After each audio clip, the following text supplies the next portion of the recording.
सुबह पूरी तरह पेट साफ नहीं हो पाया तो लग गया ना पूरे दिन पर ताला।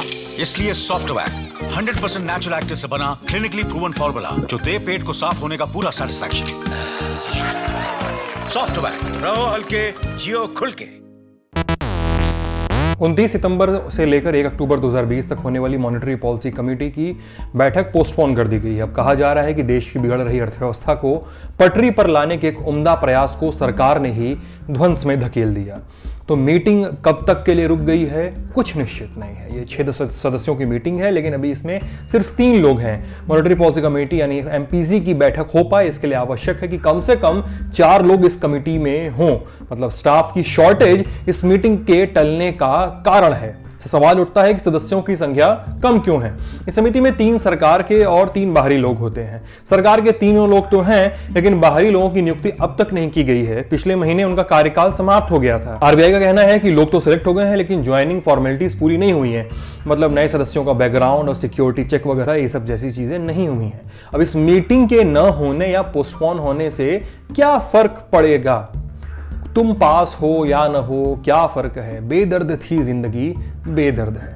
अब आरबीआई को बैंक्स का बैंक कहा जाता है। मतलब जैसे हम लोग बैंक से ब्याज पर कर्ज लेते हैं और बैंक में पैसे जमा करते हैं ताकि ब्याज मिले, ठीक वैसे ही सारे बैंक आरबीआई से पैसे उधार लेते हैं और वहां पर पैसे जमा करते हैं। बैंक जब आरबीआई से पैसे उठाते हैं तो उन्हें आरबीआई को ब्याज देना पड़ता है। इस ब्याज को ही रेपो रेट कहते हैं। और अगर बैंक आरबीआई को पैसे दें और उन्हें ब्याज मिले तो उसे रिवर्स रेपो रेट कहते हैं।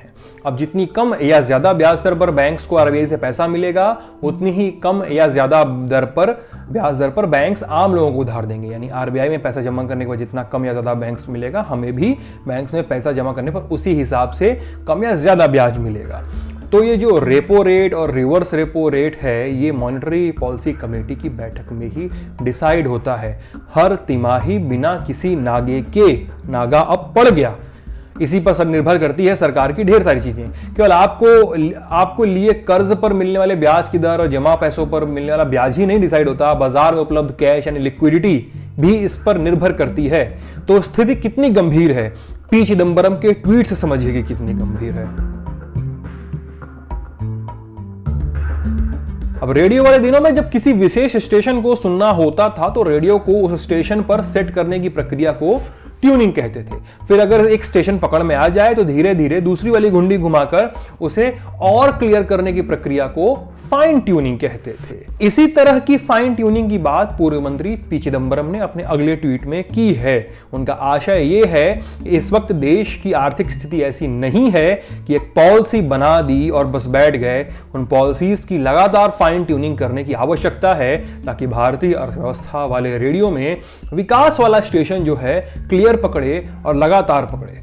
तो यूं अगर फाइन ट्यून करने की वाली संस्था ही किसी टेक्निकल कारण के चलते निष्क्रिय हो जाए तो फिर क्या ही कहा जाए, और वो भी तब जब देश भयानक आर्थिक संकट से गुजर रहा हो। आईसीआईसीआई सिक्योरिटीज प्राइमरी डीलरशिप के प्रमुख अर्थशास्त्री ए प्रसन्ना ने इस बारे में बिजनेस स्टैंडर्ड को बताया है। यह शर्मनाक है, सरकार और आरबीआई के पास सदस्यों की नियुक्ति के लिए कम से कम 3 महीने का समय था और अभी तक वे असफल रहे हैं। हमारे पास अर्थव्यवस्था को सही कर सकने का सिर्फ एक बटन था, मौद्रिक नीति, और उससे जुड़ी इस तरह की अनिश्चितताएं मददगार साबित नहीं होती।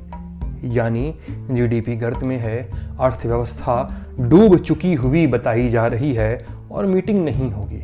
मीटिंग सरकार की कथित अनदेखी और बेध्यानी की वजह से नहीं होगी। आलोचकों की नज़र से देखें तो संभवतः सरकार ने उपाय निकालने का एक मौका और गंवा दिया है। इस खबर को दर्पण लेकर आए थे, मैं सिद्धांत हूं और आप ललन टॉप देख रहे थे। बने रहेगा अपडेट्स के लिए। बहुत बहुत शुक्रिया। फेसबुक पर क्या फैला, ट्विटर पर कौन हुआ ट्रोल, यूट्यूब की ट्रेंडिंग से लेकर इंस्टा के सब झोल, सोशल मीडिया की हर उठापटक एक जगह। सोशल लिस्ट सोमवार से शुक्रवार रात 10 बजे दी ललन टॉप पर।